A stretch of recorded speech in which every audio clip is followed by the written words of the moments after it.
عن الرواقيج اللي حذاه ويستخدم كلينكس ولا باطن مرفقه. الكلينكس اللي لا هي عطاس والله كح فيه يزرقه بالمباليت ولا يخلي حد يمسه.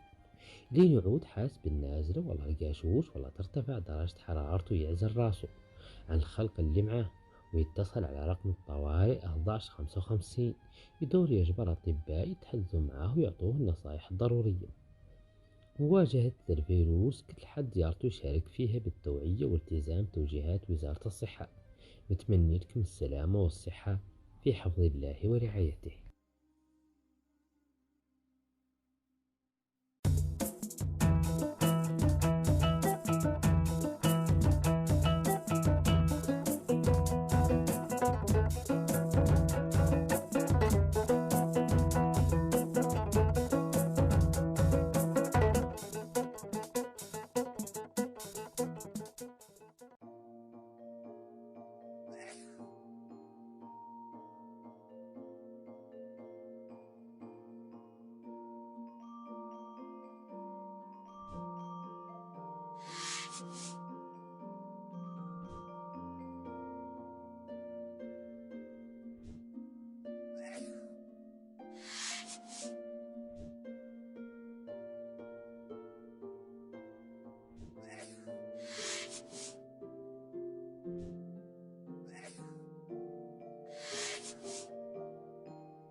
aleykum wa rahmatullahi taala wa barakaatu jërëjëf mbokku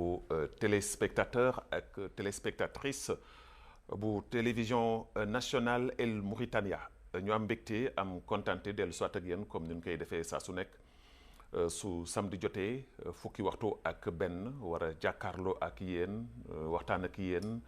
xeltu ak yéen li nga xam ne mooy xew-xew yi nga xam ni moom mooy xew ci maanaam adduna bi ci biir réew mi ak lépp lu ci aju.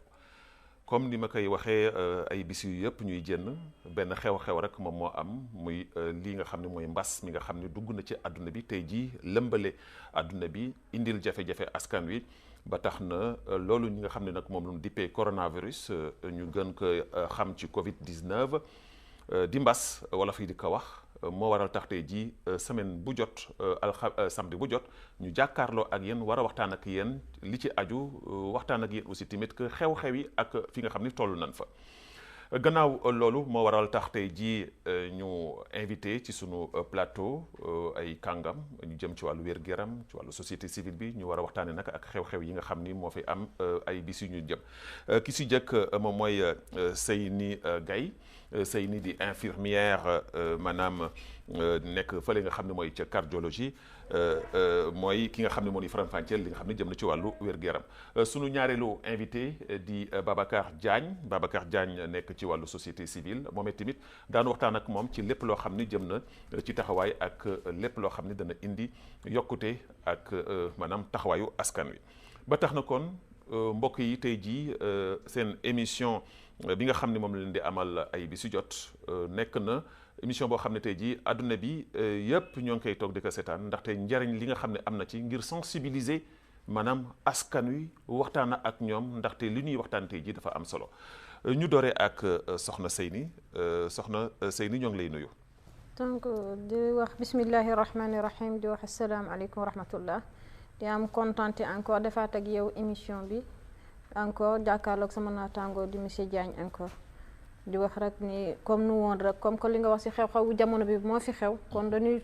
toog rek di gën di ñaaxaat rek askan wi moo nu fi indi kon très bien incha allah voilà donc sunu ñaareelu invité comme ni mu leen ko présenté ci njëlbeen bi mooy Babacar Diagne nag nekk ci société civile nekk ndaw loo xam ne aussi tamit ku nu naw la ci taxawaayam ci liggéeyam ak bëgg réewam mu nekk nag un citoyen parfait. Voilà, des fois suñu waxee parfait amul man je dis que ni c'est le contraire parfait am na nit ku xam ni lépp réewam jaral na ko mu koy jaay fu nekk di dem fu nekk di ko fa taxaw mu nekk fierté aussi ci ndaw ñi di référence ci ndaw ñu bare kon jar na aussi tamit que ñu wax que askan wi ñuy seetaan monsieur Diagne ñu ngi lay nuyu. sëñ Babacar maa ngi lay fay gannaaw bi nu sant yàlla di julli ci rasulillahi dañuy nuyu askan yëpp dañ ñaanal jàmm ñi ci nekk ci tolof tolof ñaan yàlla fëgg seen bopp di nuyu suma naataango Soxna Gaye yàlla defal ñun ñëpp jàmm. amiin voilà donc mbokk yi tey jii sunu waxtaan loolu lay demee maanaam situation bi nga xam ne réew mi toll na fa tey jii surtout ci position bi nekk di coronavirus Soxna Gaye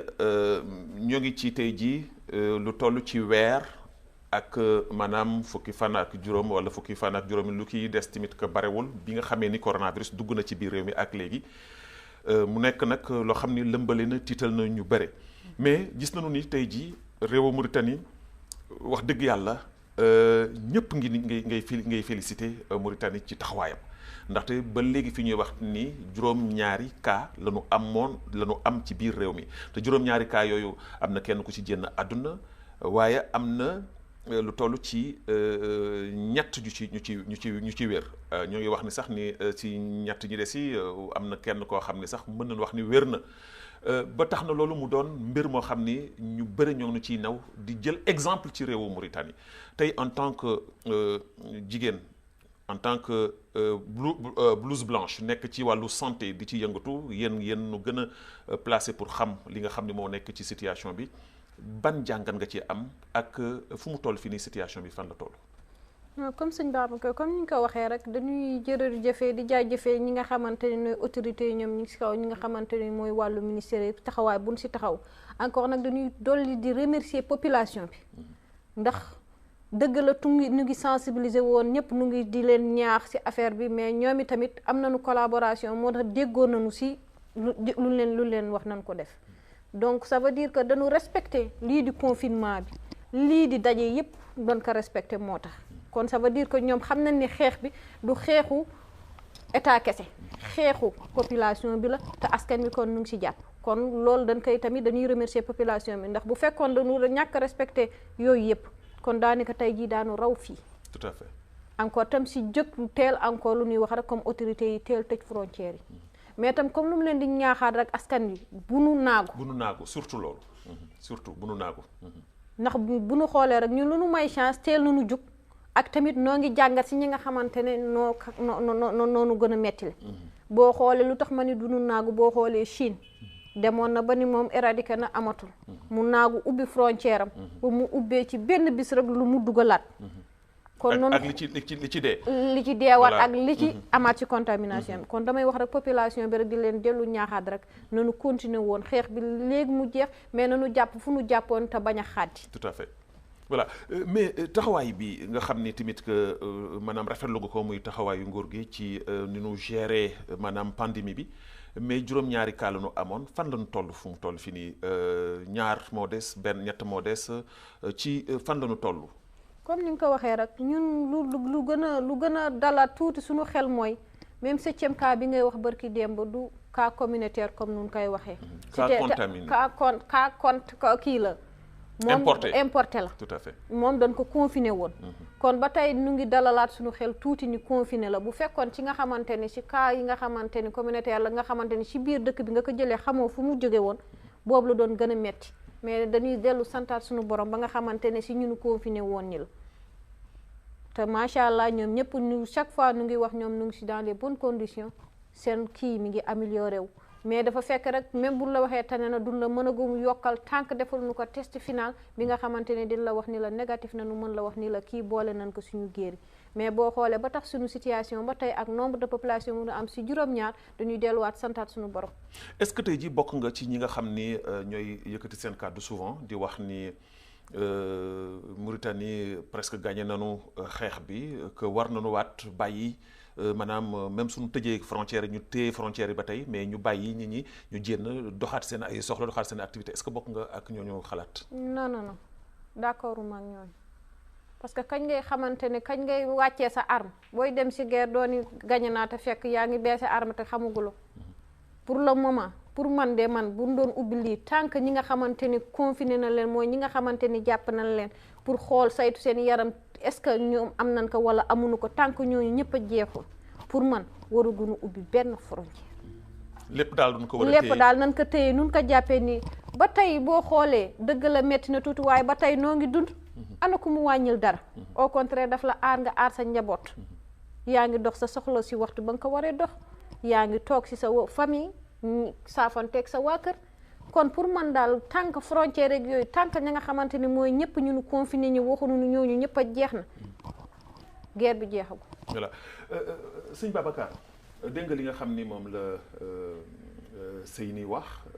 ci li nga xam ni moom moo jëm ci wàllu confinement bi jëmale ko ci aussi tamit que ci 7 cas yi nga xam ne amoon na ci réew mi taxawaay bi nga xam ne autorité am nañ ci tey jii ñu ngi wax Mauritanie mi ngi jëm pour daan li nga xam ni moom mooy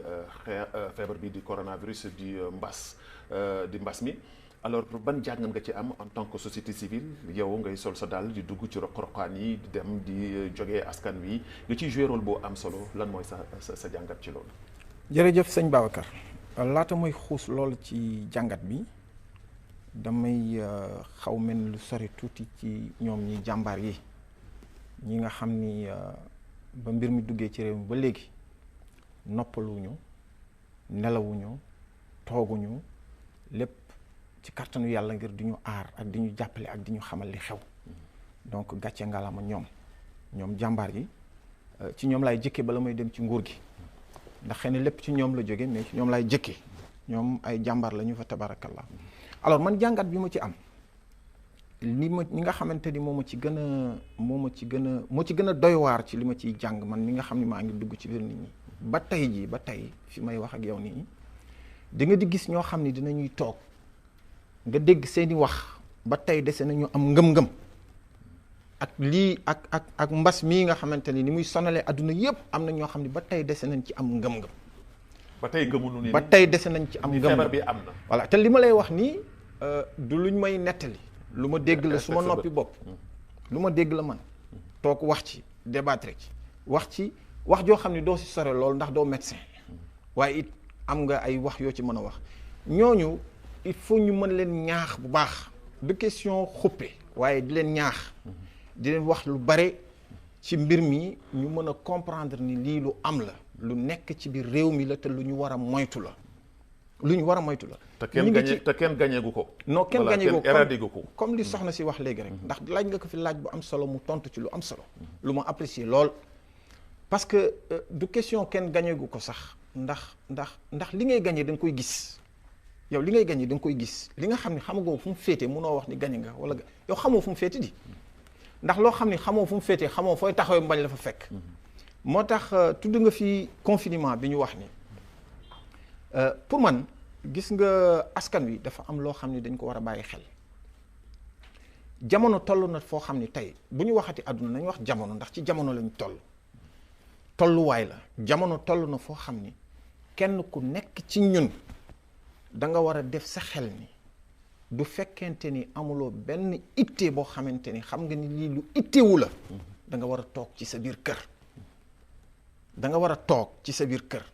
génn mënta ñàkk mais ki war a génn dafa am solo génn mënta ñàkk mais ki war a génn ñun ñu ngi def ay sensibilisation mais sensibilisation yi def sooy xool di nga gis ñu ngi ci liggéey bu rëy nag niñ ko ciy liggéeyee peut-être que xame bi bare na mbokk yi bare nañu xarit yi bare nañ tubaarkàlla mais da ngay jël benn nit ki ni ñu koy defee ñun da ngay sensibiliser nit ki wax que et puis ci 3 points la ñuy insister yu am importance da ngay wax ak moom ba pare nga fas yéene kooku wax ak ki ka jógee wax ak keneen di def fil bi c'est très important parce que tamit koo amul kenn ku nga xamante ni mën na nangu nu sax ngay dajaloo di ñëw ci moom ndax dajaloo ci boppam sax yow mii di sensibiliser sa bopp ci sax yaa koy bañ yaa ngi dégg donc man li ma ci mën a wax ci gàttal mooy que askan wi dañu war di déglu ñii. waaw foofu Babacar da nga laal un point très essentiel et très important parce que soo waxee askan wi man dama lay dëggal foofu parce que ba tey dëgg la Seyni wax na léegi ni gaañ yi ñoo ngi respecté consignes yi mais ba tey comme ni nga ko waxee des na. par exemple soo demee ci yenn points yi da ngay gis que ni regroupement bi mi ngi fay am ba léegi ci wàllu transport bi toujours j'insiste sur ça dem bi ak dikk bi dama ciy insister da ngay gis tey jii ay oto genre oto 3 roues yooyu dañ koy yab ba mu fees dell moo xam ouvrier yi la moo xam ñu jógee géej la moo xam ñu nekk marché la yàpp ko contact tey jii yaa ngi éviter maa ngi yow ak 1 mètre Seyni mi ngi ak man 1 mètre mais am na ñoo xam ni du ñuy tampante nuyoo bii nga xam ne ñoo ngi koy tere ba tey jii bàyyiwuñ ko loolu aussi tamit que je pense que il faut le souligner indiscipline aussi tamit que bokk na ci wàllu woowu. effectivement xam nga doomu aadama bu ne mag mu ne sa magum bopp nga te gis nga bopp bu nar a am barke ay nopp yu dégg ñoo ci sax ndax nit soo nekkee ci réew am lu sonal ñëpp suñu ne li sonal ñëpp du li jàpp ñëpp mais li occupé ñëpp ndax amul kenn koo xamante ni tey yaa ngi waxtaane lenn ci àdduna te doo ci dugal lii amul moo xam sa biir kër nga toog moo xam ci plateau yi nga toog moo xam foo mën a nekk ci àdduna ak foo mën a nekk te doo waxtaane lii kon gars yi dañ ko war a respecter de telle sorte que parce que waxu nuyoo bii ngay wax nii dama koy dëggal ak oto yi transport ni mu daan demee noonu lay demee ba tey noonu lay demee ba tey oto yi ni yàpp ñeenti nit ci gannaaw moo fi am ba léegi yàpp ñaari nit tout droit yi moo fi am ba léegi moo fi am ba tey voilà loolu moo fi am ba tey parce que ñoo ngi teg suñu bët loolu indiscipline la kooku du yar mais lan moo ciy taxawaayu autorité yi foofu taxawaayu autorité yi mooy que la ñu waxoon ñoom pour man dañ ko war a topp ndax jot nañ ko fi wax ni jéem fi communiqué def nañ fi communiqué wax ni oto yi gannaaw gi nañuy yàpp ñetti nit kanam gi na yàpp benn ba tey ñetti nit sax bari na parce que ñetti nit da ngay tampoo waaw ñetti nit sax bari na ndax tey jii feebar bi fi mu toll tey ci suñu réew ak niñ ci toll ñun amaana bare na ñu ko yaakaarul woon du ma la wax battre nañu record bi waaye doon nañ ci référence mais doon nañ ci référence tey kon référence boobu ñu ci doon pour man duñu ko dépassé wul dañu war a garder fi ñu yem plafond fi ñu toll ñu garder ko te li ñu ko mën a garder mooy moytu moo ci ëpp solo ndax nit ki nga xamante ni surtout askan wi te si ñoom lay insister bu wér a wér ndax ñi nga xamante ni dafa nekk ku averti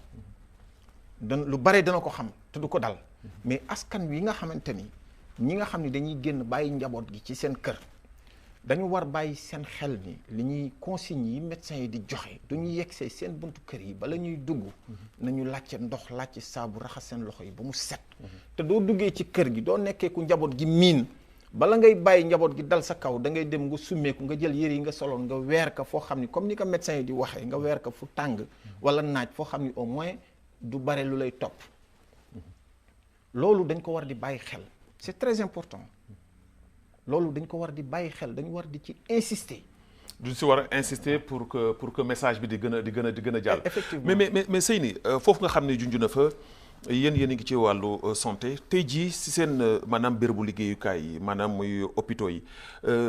nan ngeen di dundee ak ñi nga xam ne ñooy patients yi est-ce que depuis boobu ba léegi ni ngeen ko daan amee doon dundee ak patients yi parce que bi coronavirus amee ba léegi des fois nit dana feebar sax. yaramam tàng sax mu ragal dem hôpital pourquoi parce que dafay yaakaar ni su demee dañ koy wax ni que da nga am coronavirus te pour man war ngeen di wax ñi nga xam ne ñooy tey jii diñu seetaan ñuy patients yi ak téléspectateurs yi que ni coronavirus feebar la comme yeneen feebar yi su fekkee ni tey jii da nga yëg sa yaram dara mën na bañ a nekk coronavirus mais demal hôpital nga seet que est-ce que maanaam affluence bi mi ngi am ni mu doon amee ak léegi ba tey que dëgg la comme ni nga ko waxee comme boo xoolee ci hôpitaux yëpp da ngay xool activités yi dafa wàññeeku déjà de un encore médecins yi sensibiliser nañu tuuti seen patients yi parce que da ngay gis ñi nga xamante ne dañ leen di jox rendez-vous ay consultation ñoo ñi nga xamante ne c'est des malades yi nga xam dañ leen war suivre à vie la comme boo bëggee wax borom tension yi xam nga da nga leen di jox ay rendez-vous ay 6 mois ak yooyu jox leen seen ay garab ñooyu ñëpp tamit dañ leen di sensibiliser tuuti nga xamante ne c'est des malades fragiles yi nga xamante ne tagam ñi nga xamante ni noo ngi respecté ci seen jëlum garab amaguñu problème mën nañu daw déplacement bi nga xamante ne bu nu amee li nga xam léegi nga xamante ni wàllu technologie bi daf ñu dimbale tuuti léegi internet baa ngi fi WhatsApp baa ngi fi yépp danga mën nga am sa médecin envoyé ko sa garab lan nga war a utiliser est-ce que gis nga benn effet bi nga xamante ne bu fekkee am na li nga xamante ne war nga fa ñëw médecin bi ni la nga déplacer mais bu fekkee li nga xam warul la déplacer c'est inutile nga déplacer wu mais tamit damay ñaxtu nit ñi nga xamante ne dañuy feebar nanu xool ni depuis boobu ba tey noo ngi sensibiliser ku nekk léegi daanaka léegi dañ leen di gën daan ñaxtu rek pour nous respecter mesures d'hygiène yi mais lii di feebar bi Covid bi ñoom ñëpp xam nañ ko xale bu ndaw boo teg mun la Covid bi lii la ak mandarga yi nga xamante ne moom lay feeñee si yow kon yow bu fekkee xam nga ni yow feebar nga te mandarga yu ñu la wax yi si Covid la bokku ci te yow yëg nga ni feebar nga sa bopp da ngay jug dem si hôpital. est-ce que tey jii li nga xam ni moom mooy Covid 19 bi nga xam ni wax nga ko léegi xale yi sax léegi xam nañu ni Covid 19 lan mooy Covid 19 lan moo koy indi nan lay ñëwee ci doomu aadama xale bu am 5 ans 6 ans sax soo ko laajee daal la koy wax est-ce que jikko ji nga xam tey gis nañ ko ni changé na ci ménage yëpp ci jikko doomu aadama yëpp nag dans le monde entier sax laay wax muy cet bi nga xam ne am na tey jii est-ce que yaakaar nga ni lii waroon nañu xaar ba tey jii Covid 19 di am ñuy set. ak nan la ñu war a mën a jàppee mbir mi pour mën a ànd ak moom gunge ko continuer set bi continuer maanaam prévention yi nga xam ni ñoo ngi koy def. sëñ Babacar comme ni mu la ko waxee woon dépassé rek nee naa la feebar bi dëgg la metti na mais am na li nga xamante ne apporté na waat na ko si doomu aadama yi muy delloo seen xel si yàlla. li nga xamante ne lépp dig leen pourtant lépp Covid bi boo xoolee lépp lu mu lay wax nga moytu. islam tegal na la ko ba pare lu mu lay njëkk a wax an-nazaafatu minal iman. kon cet yow da nga waroon set balaa feebar li nga xamante ne yow da nga waroon set balaa feebar tout à fait kon xam nga ni kon feebar bi daf la fekk si la nga waroon doon yow mu lay wax lan bul nuyoo ko nga xamante ne xaraam na la waroo ko nuyu te ñun da nga waxuma la nuyoo ak lan sax dañ koy def boo waxee nun la yàlla di nu jéggal kese mais lu naan yàlla bay sa tool tout à fait kon yaakaar naa tey jii feebar bii même bu jeexee kii na nga xamante ni askan wi ba nga xamante ne yaakaar naa askan wi yéenal leen ci yeetal bi nga xamante ne tey jii même bu feebar bi jeexoon am na lu bari lu nu war a yeddutuwaat seen bopp nekkin bi cet gi confinement bi nuy wax am na lu bëree lu mu jur lu positif lu mu def lu bëri sax man damay wax ni sax souvent dama koy wax doguma la mais damay wax ni su coronavirus bi jeexee te yal na gaaw jeex ci àdduna bi mais nguur yi nekk ci àdduna bi yëpp war nañu commencer yar seen askan yar population bi ci même limité jénn yi des fois soo ko waxee ñu ni waaw démocratie liberté te loolu bokk na ci li yàq tey ji jamono jàq àdduna mag ñi bi daan dund liberté bii tey ji am ci àdduna bi amu fi woon tey ji liberté moo nu indi lépp soo waxee ñu ni liberté dama war a doxi heure bu ma neex dama war a def lii dama war a def la alors que lu nu pénaliser tey ji gis nga ko moo tax xoolal tey ji tey lu mu bon balaa 6 heures jot famille bi yëpp daje nañ ñëpp ñun dañ daan liggéey surtout suñu genre ñi nga xamante ne sama genre yi léegi moom amatul doxi 6 heures yaa ngi sa watu njaboot sa watu kooku moom dañ ciy remercier confinement léegi kër yi amatul benn li nga xamante ne paan yu ndaw amatul xeex amatul déedéet mais fiiraange amatul paan moo amatul sax xam nga dañ la daan wax defaral prise bi yàqu na déedéet aw ma temps léegi nag confinement bi tax na da ngay toog da ngay sonn daa nga xool prise bu yàqu lampe bu yàqu daa ko xool kër gi daa ko xool daa xoolaat njaboot gi xoolaat sa jikko doom tuuti jubbanti waat la nga xamante ni yow li sa liggéey may la woon temps nga mën toog ak sa njaboot xool lan nga war a jubbanti moo tax loolu yëpp tey jii war nañu am jàngat bu baax a baax bu bëri normalement tey jii ñoom ku si jug nii tey war nga xoolaat sa bopp bu baax santaat yàlla encore ñun ba mu defee jullit nu am ngëm-ngëm tout à fait ndax lii feebar bi dinaa la ko amul ngëm-ngëm mënoo si mucc la preuve en est que tey jii soo demee dans les pays occidentaux pare na ñoo xam ni xaru nañu lu tax parce que rey na seen jabar rey na seen doom donc finalement ngëm-ngëm ak iman moo fa nekkul war na leen ni léegi alalu àdduna fajul dara tout à fait ak kenn du nekkul au-delà de tout war na ni ku dul lu dul yàlla neen la te yàlla fi nekk Babacar soxna Seyni wax na léegi lu am solo ci sama genre yi sa genre yi maanaam góor yi père de famille dan daan gis ni fu mu nekk fi ni da ngay wàcc 5 heures soo wàccee 5 heures sangu ba set solo ba jekk defaru ba nice jénn ñëw soxna si ni que dama am réunion tey jii sama ministre moom mooy moom moo ma convoqué réunion te réunion ba la cay réunion ba yëpp réunion beneen jeeg la ngay réunir ji tey jii fu mu toll fi 18 heures Babacar mi ngi ci watu njaboot ji Babacar naam mi ngi ci watu njaboot ji ku mel na ñoom ñu ngi ci watu njaboot ji léegi nga li nga xam ne wax na que problème yi ci waroon bare yëpp di ci amatu ci nan nga ko dundee ak nan nga ko jàngatee ak lan ngay lancé comme message. waaw bala may xuus ci loolu dafa am tuuti ci lu may wax dellu suuti ci askan wi rek dafa am solo mais dinaa ci wax ndax wax na fi lu am solo loo xam ni du ma ni laal na waaye lu ñu war a waxtaan la dinaa am benn affaire bu ma expliqué bu nga xam ni maa ko gis maa ko dund maa ko fekkee lépp ci aar askan wi la bokk tamit parce que dañu toll fu nga xamante ni lépp lu nga xamante ni dafay moytu dajaloo ba ci ñi nga xamante ni mooy suñu takk der yépp ñi nga xamante ni dañu yor kaaraange gi ñooñu seen bopp am na loo xam ni dañ leen ko war a gëmal te ñu war ko xam mooy dajaloo bi ndax semaine ba li passé sama grande sœur daf ma woo tànkam dafa déboîté woon mi ngi nekk PK ñu woo ma pour ma war ko mën a jël si ma taal sama oto taal samay feu de détresse di dem bi ma demee poste bu ma dajal rek ñu arrêté ma expliqué leen ñu compréhensible bu ma continuer bi ma demee ba jël sœur bi maa ngi jaare ci yoonu 6e bi noonu ci kaw mais fi ma jaaree noonu maa ngi gis te li may wax nii maa ko dund du lu ñu ma nettali maa ko gis maa ko teg sama bët maa ngi gis gaañ ñi ñu ngi jàpp ay jeunes ñu ngi leen di jàpp dajale leen ba ñu bare boole leen ci benn place ñu ngi toog yooyu yëpp c'est à éviter xëy na war nañu am yeneen daan wala war nañu am yeneen mbir yoo xamante ni war nañu ko indi tekk. te loolu sax man je pense que ni ñu loolu dañ leen ko sant. waaw sant nu leen pour ñuy dajale ay dañ leen sant pour que circulation bi nañ ko arrêté lii suma bët moo ma ko may. te dama ne la gis naa benn exemple bu rafet au niveau de fii ma dëkk SAR 2 de la Socogim. SAR des fois damay toog nii di leen seetaan xam nga couvre-feu bi à partir de 18h la mais gars yi damay gis Socogim PS li SAR 2 damay gis à partir de 17h ñoom ñu ngi sur le terrain xam nga ñu def. Ils sont avec le jeune inspecteur là Camara qui ñu affecté foofu ak l'adjudant Bolla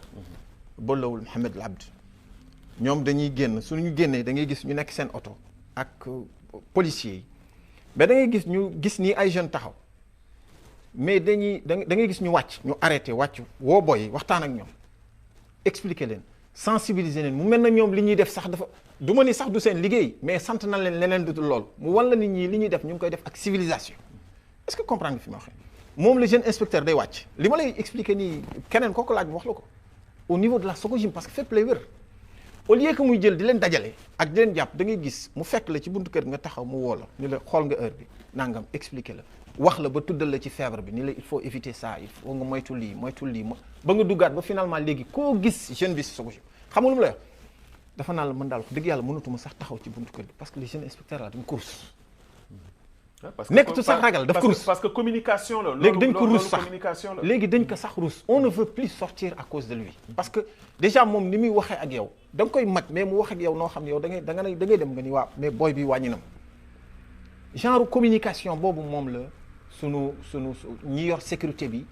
communication boobu yëpp la ñu war a def dañu war a jël exemple si ñii nga xam ni gis peut-être que am na ñeneen ñu leen gën a xarañ. mais ci ñi ma gis man mais d'accord mais ci wàllu woowu yéen waa société civile bi lan mooy seen taxawaay tey jii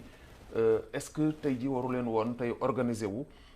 géem a fexe parce que jeunesse bi tamit que dans la journée géem a dugg ci biir marché yi géem a sensibiliser ñi ak seen ay masques parce que soo duggee ci yenn marché yi vraiment regroupement bi dara changé wul comportement yi ngeen dem lu jëm ci mel na plage dama koy insister di ko waxaat encore ngeen dem sensibiliser sunu mbokk mool yi ak ñi nga xam ne ñoo fay dem parce que dara changé wu fa ñun doon dundee lu ñuy dund soo waxee ñu wax ni sunu njaboot nu am du ñuy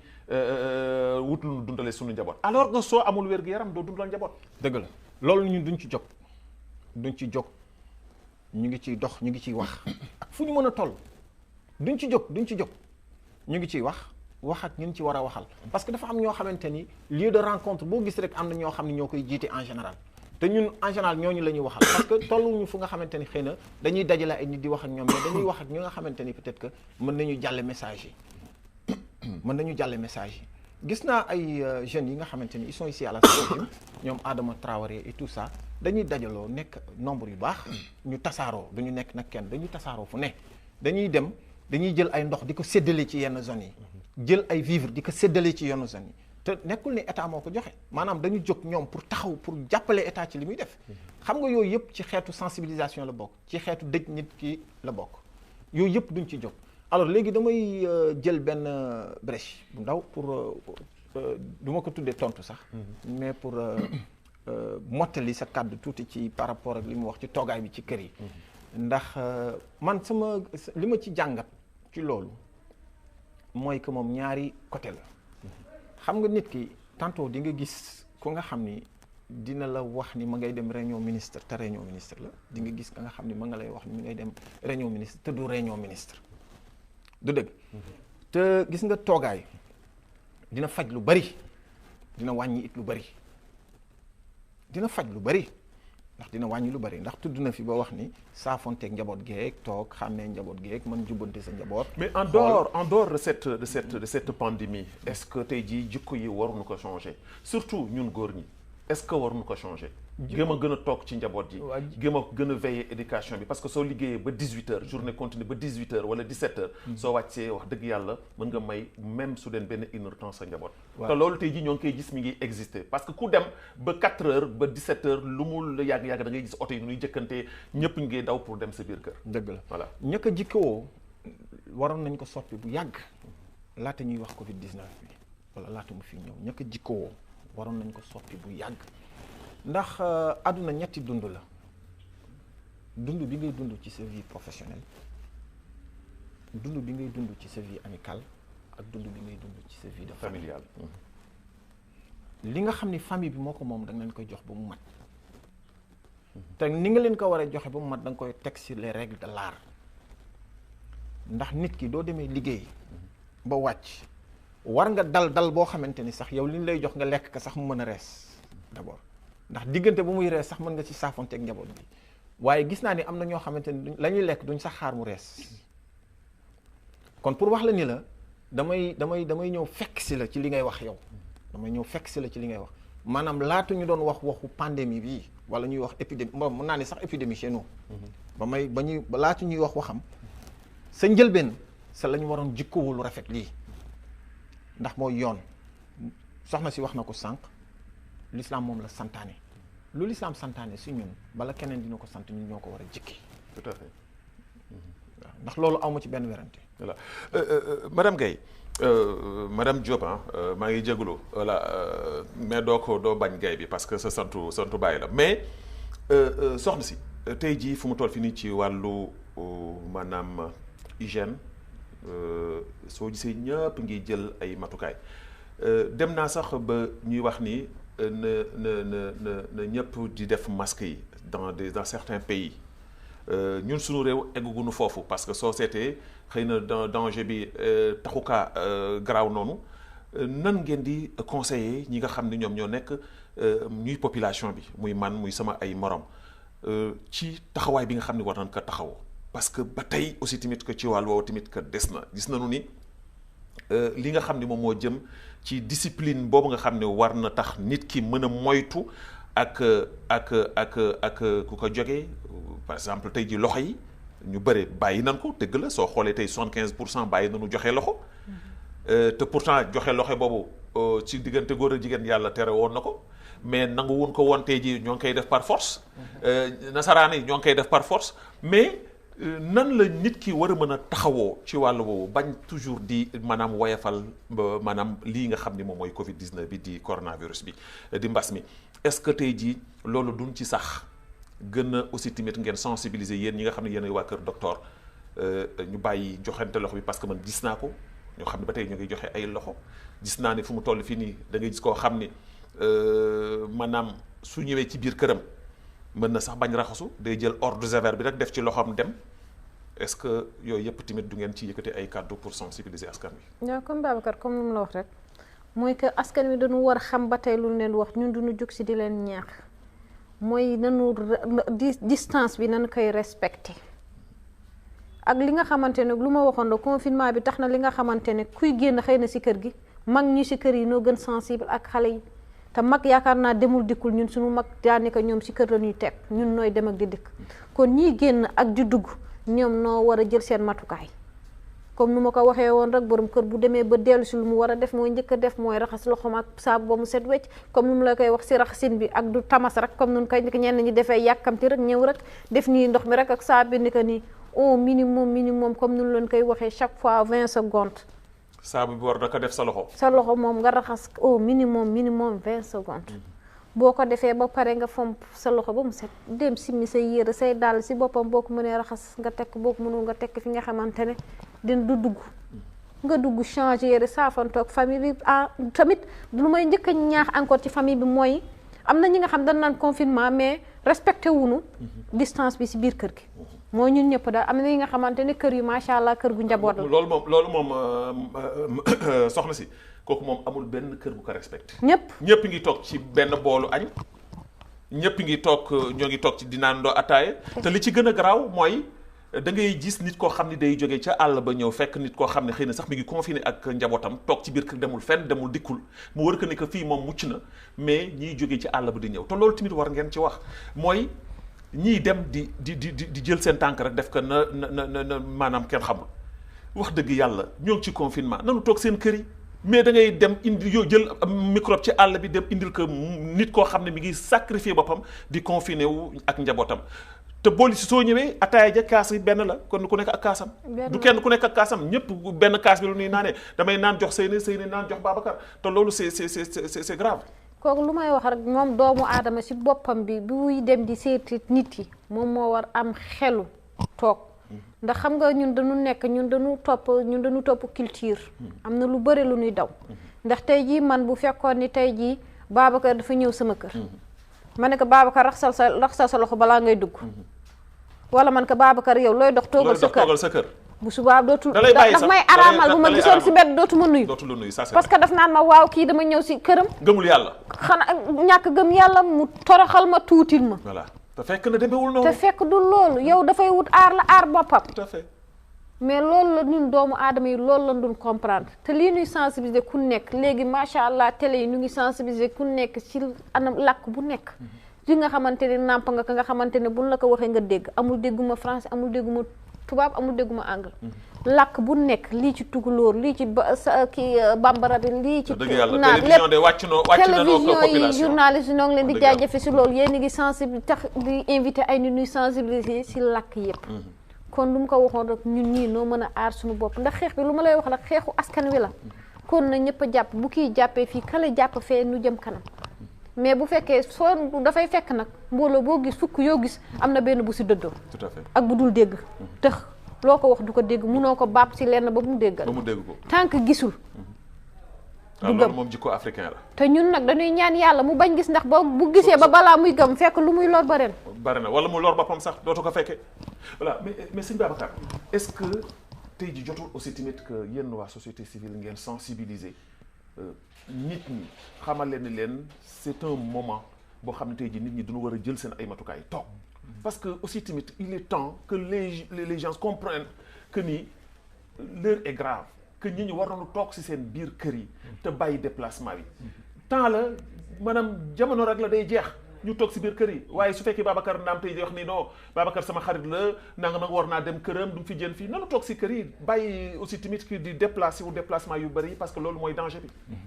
wax naa la sa njëlbeen que mbir mi dafa nekk loo xam ne ñun askan wi kenn ku nekk dafa war a xam ni doo amulee lu ittewoo dëgg-dëgg da nga war a toog génn waru la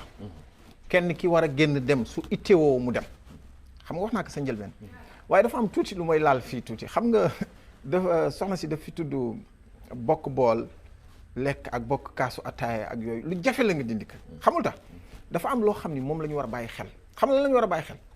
dañu war a toog te yem dañu war a toog te yem ndax feebar bi doxul dañ koy jëli tout à fait ñi koy jëli feebar bi doxul dañ koy jëli indi ko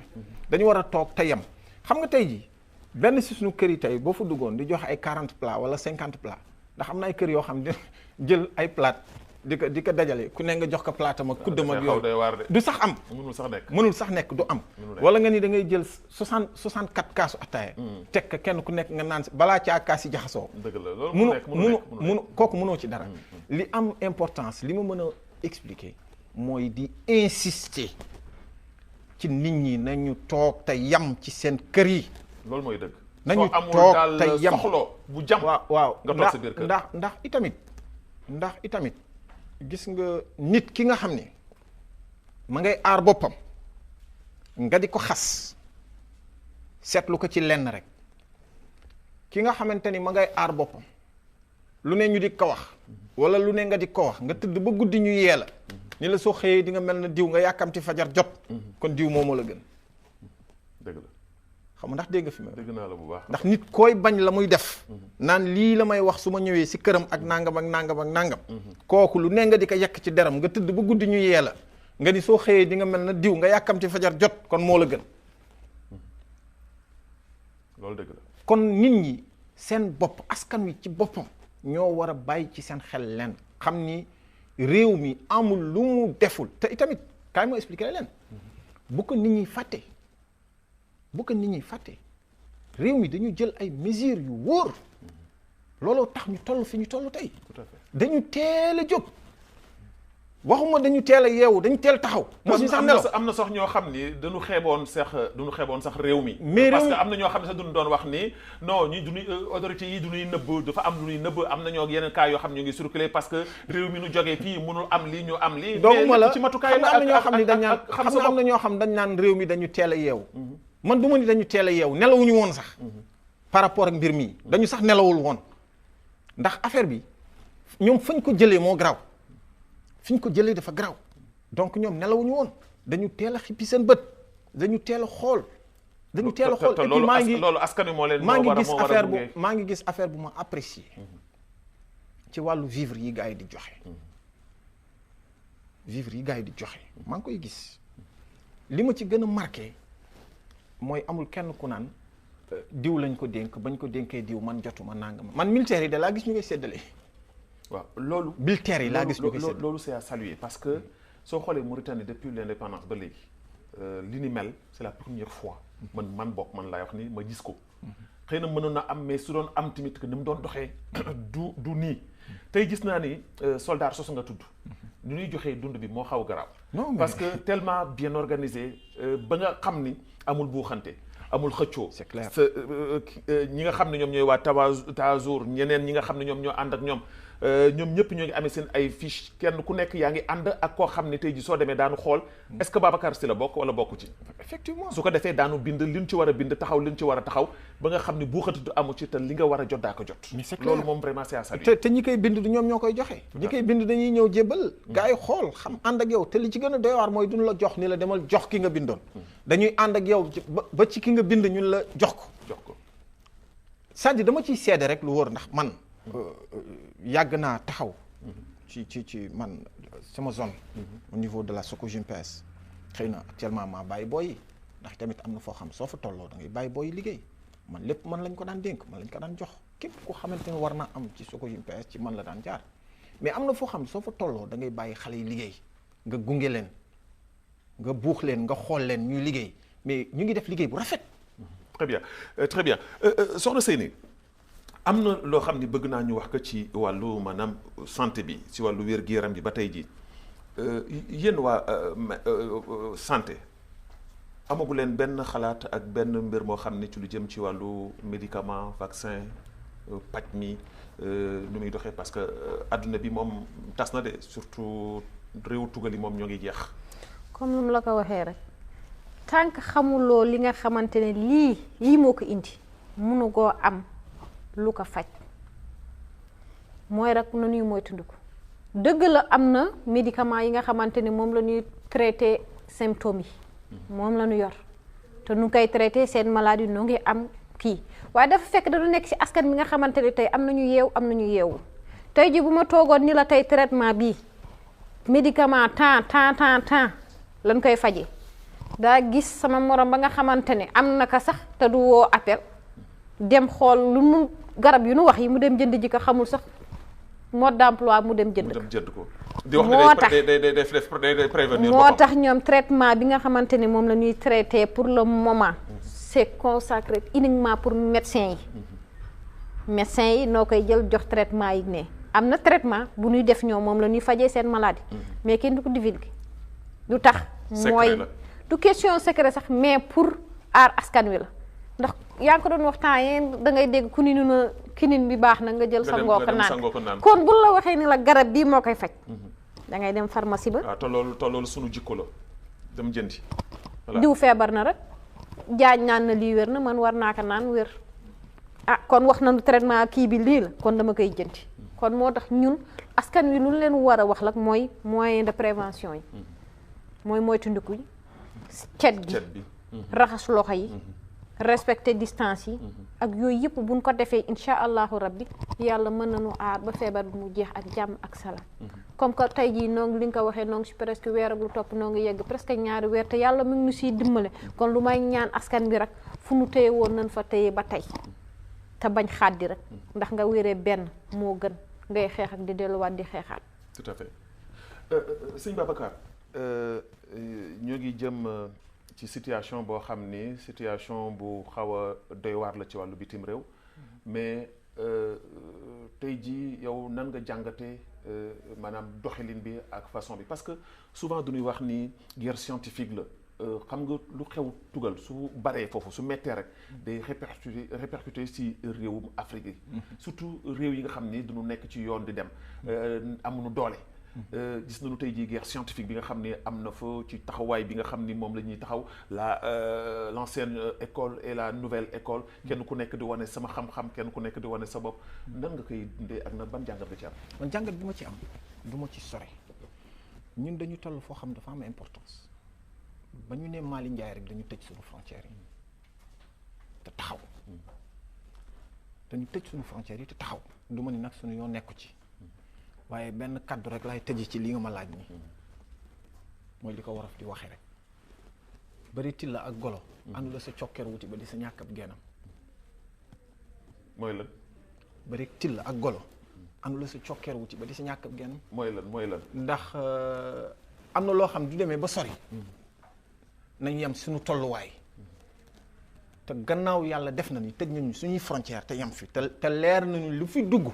daañu ko maîtriser te daañu ko xam te li nga xamante ni moo fi nekk moom la ñu xam ni moo fi nekk kon loolu neex na maîtriser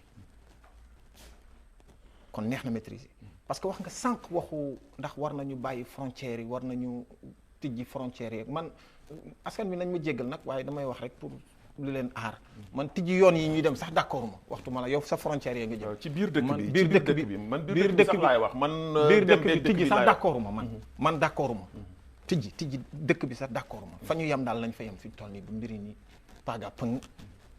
ndax lenn de dafa am wax joo xam ne xëy na dinaa ko wax ña koy dégg nañ ci am dégg-dégg xëy na wax ji mag ñee ko wax nag du ma xëy na wax ji dina xaw ñaaw ci déggin waaye lu xel mën a nangu la ci waxin ndax mag ñi dañ daan wax naan ku xeeb sa dul mu yàq sa tubay. tout à fait. lu am solo. voilà soxna Seyni li nu may ci waxtu pratiquement jeex na lan ngay tàggoo ak ban message ngay lancé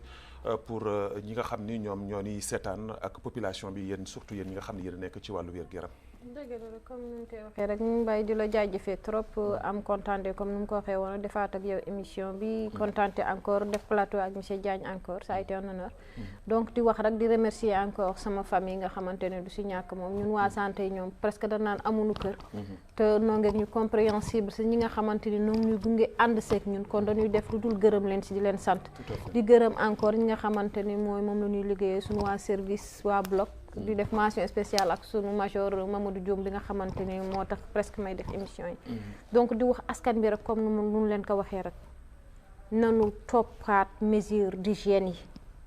moom moonu aar la nga xamante ne lu wolof njaay di wax rek fa nga teg sa foo xamul fa ngay jëm dellul fa nga jóge woon te ñun pour le moment fu nu nekk fi xam na ni tey jii ba tey mi ngi ñuy jëmale kanam kon nan si jàpp rek fu nu jàpp daal foofu la di remercier autorités yi tamit comme ni ngeen ko waxee encore di tënk tuuti si frontière bu ñuy wax bi waxuma si frontière yu mag yi mais si entre muqaata ak yi yeeg yooyu dëkk yi dëkkaan yi nañu xam ne tamit dëgg la mais te dëj bi baax na mais pour doon sama sogo tuuti bu ci kanamee bu nu demee ba nga xamante ne affaire bi tane na nañu xool parce que ku nekk am na ñi nga xam ay père de famille la nu ngi coincé fi nga xamante ne ñoom dëkkunu fa ñuy recensé ki nga xamante ne di leen may ñi nga xamante ne fi nga dëkk comme ku nekk Rosso dëkk Nouakchott ñuy sensibiliser xool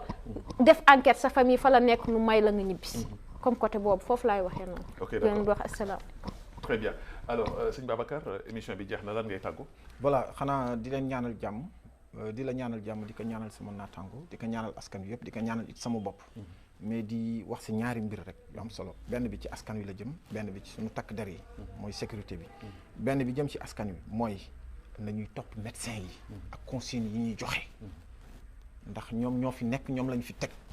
ñoo ñuy gindi di ñu wàññi ak di ñu wax li ñu war a def nañ leen di déglu ak leen bàyyi xel ndax yàlla su la joxee koo xam ni moom la fi teg pour mu bokk ci lay aar da nga koy déglu. voilà ñi nga xam ñoo yor suñu sécurité bi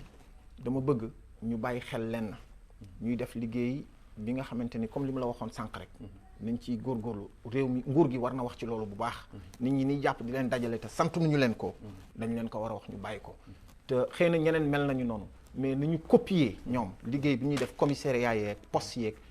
nañu copier ci commissariat Sococim PS liggéey bu rafet bi ñuy def nañu copier ci loolu ndax liggéey bu rafet la nañu xool liggéey bu rafet bi ñuy def. très bien donc merci beaucoup Babacar ñu ngi lay gërëm di la sant bu baax ci ànd bi nga ànd ak ñun tey jii ci émission bi ak sa disponibilité di la gërëm di la sant di la wax ni la foofu nga teg sa tànk foofu la yaa ngi ci yoon boo xam ni ñëpp koy saluer da nga ci teg sa tànk bu baax a baax di la gërëm di la sant bu baax ci nangu invitation bi di gërëm également Seyni ñoo ngi lay sant bu baax a baax ci ànd bi nga ànd ak ñun xam nañu da nga monté woon en garde jógee ci fanaan ba bi set ñëw déplacé wu directement ñëw pour ñëw fii nelawagoo ba léegi loolu tamit dañ la ciy gërëm di la sant bu baax a baax di gërëm bu baax a baax ñi nga xam ni ñoo ñu jàppale ci émission bi ba lépp mën a mot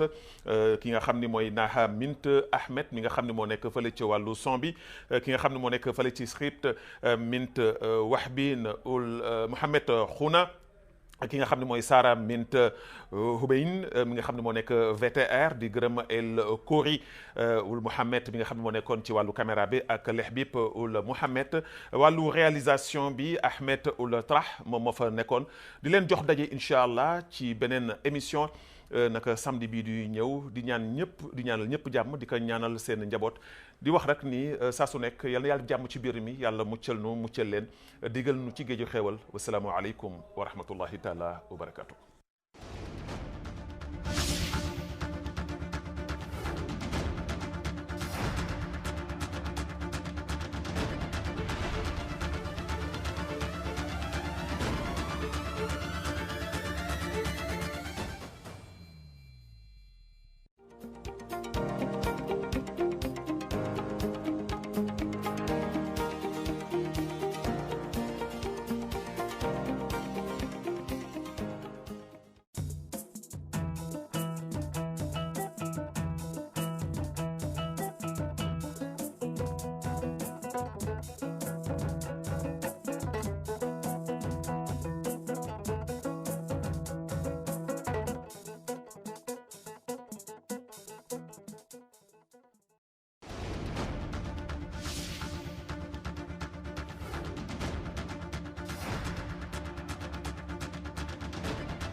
الحمد لله رب العالمين وصلى الله وسلم على نبيه الكريم رضي الله عن الصحابة ومن تبعهم بإحسان إلى يوم الدين وبعد فإن الله سبحانه وتعالى يقول ولا تلقوا بأيديكم إلى التهلكة وإن النبي صلى الله عليه وسلم يقول لا ضرر ولا ضرار وقد اتفق علماء المذاهب على أن هذا الحديث اشتمل على قاعدة من بين القواعد الخمس التي أسس عليهن فقه المذاهب الأربعة قد أسس الفقه على رفع الضرر وأن ما يشق ويجلب الوطر وإن الأوبئة التي تنتشر من حين لآخر في العالم تحتاج إلى معاملات وتحتاج إلى تعامل فتعامل بالتعامل الإسلامي وتعامل بالمعاملات الوقائية وإن النبي صلى الله عليه وسلم كان سباقا لذلك فقد قال صلى الله عليه وسلم لوفد ثقيف حين أتوه برجل مشذوم قال إنا قد بايعناك فارجع إنا قد بايعناك فارجع وكان النبي صلى الله عليه وسلم ينهى عن مخالطة من أصيب بوباء معدي وفر من المجذوم كفرارك من الأسد وإن هذا الوباء العالمي الذي انتشر هذه الأيام يحتاج منا إلى يقظة، ويحتاج منا إلى وعي إسلامي، ويحتاج منا إلى مجموعة من الضوابط. واحد، أن نجتهد على الحجز الصحي، وأن تكون الصرامة فيه هي المؤشر العام للسلطة وللشعب، فلا نخالط من أصيب به، ومن أصيب به فعليه أن يبقى في بيته. وإن طاعون عمواس الذي وقع في خلافة عمر الخطاب رضي الله تعالى عنه، والذي راح ضحيته الكثير من الصحابة، وتوفي فيه عامر بن الجراح، ثم بعده معاذ بن جبل وعبد الرحمن بن معاذ، لما ولي عمرو بن العاص رضي الله تعالى عنه قام في أهل الشام خطيبا وقال: أيها الناس، إن الطاعون كالنار المشتعلة، وإن الناس هم وقودها، فتفرقوا ولا تكونوا في جماعة. ولا يجوز للناس أن يركبوا العواطف وأن يكونوا في تجمعات، فإن العاطفة الخالية من الفقه تورد صاحبها إلى المهالك، وتورد غيره لا قدر الله إلى المهالك. فإن النبي صلى الله عليه وسلم حين أشار القوم على الجريح بأن يغتسل فمات قال: قتلوه قتلهم الله. وإن كلية حفظ الأنفس أولى ومقدمة على كلية حفظ الأديان، لأن الله تعالى يقول: إلا من أكره وقلبه مطمئن بالإيمان.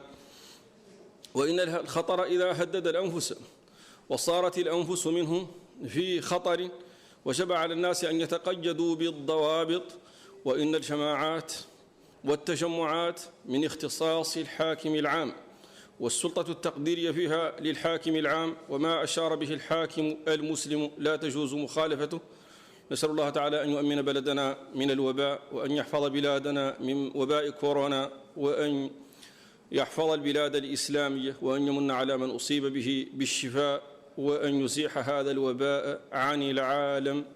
اللهم إنا نشكو إليك ضعفنا فلا تكلنا إلا إليك، ربنا اكشف عنا العذاب إنا مؤمنون. والسلام عليكم ورحمة الله تعالى وبركاته.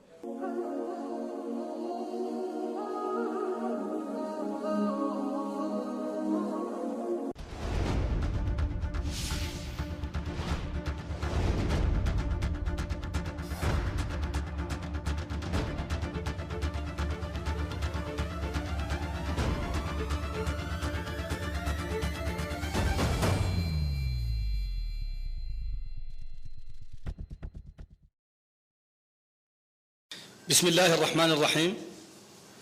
وصلى الله على نبيه الكريم، ولا حول ولا قوة إلا بالله العلي العظيم. سبحانك لا علم لنا إلا ما علمتنا إنك أنت العليم الحكيم، وما توفيقي إلا بالله عليه توكلت وإليه أنيب. عباد الله، أنتم تشاهدون في هذه الأيام هذا الوباء الذي يجتاح العالم، والناس في خوف ورعب، ولكن ينبغي للمسلم في هذه الأيام أن يشتد وثوقه بالله تعالى، وتشتد صلته بالله تعالى، ويرجع إلى الدعاء، ويرجع إلى التضرع إلى الله سبحانه وتعالى من أجل أن يكشف هذا البلاء عن المسلمين. وهذا أمر لا بد للمسلم أن يعتني به، ويلتجئ إلى الله سبحانه وتعالى بالذكر والدعاء والاستغفار والصدقة ورد المظالم والصلاة. فقد صح عن النبي صلى الله عليه وسلم أنه كان إذا حزبه أمر بادر إلى الصلاة. وقد قال الإمام الشافعي رحمه الله تعالى: ما رأيت شيئا أنفع في الوباء من التسبيح.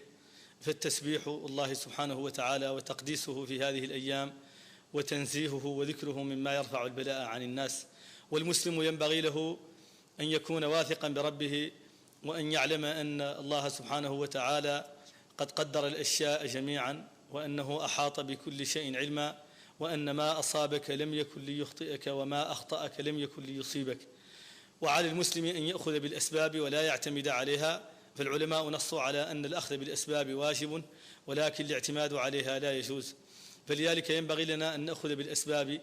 ولا نعتمد عليها، وإنما نأخذ بها من باب أن ذلك واجب علينا، ثم بعد ذلك نثق بالله سبحانه وتعالى، ونرفع إليه أيدي الضراعة بأن يرفع هذا البلاء عنا ويبعده عن أرضنا وعن أرض المسلمين جميعا. وينبغي للناس أن يتعاونوا مع الجهات المختصة وخاصة وزارة الصحة والأطباء الذين ينشرون التوعية وينشرون التعليمات في هذا المجال. ينبغي للناس أن يتعاونوا معهم، لأن هذه مصلحة عامة وليست مصلحة خاصة، فهي مصلحة للجميع، فينبغي لكل أن يقوم بدوره وأن لا ينشر الفزع بين الناس والخوف ولا ينشر بينهم الرعب، بل على المسلمين أن يلتجئوا إلى الله تعالى وأن تشتد ثقتهم به في هذه الأيام، وأن يتوبوا إليه وأن يستغفروه وأن يكثروا من التسبيح والتقديس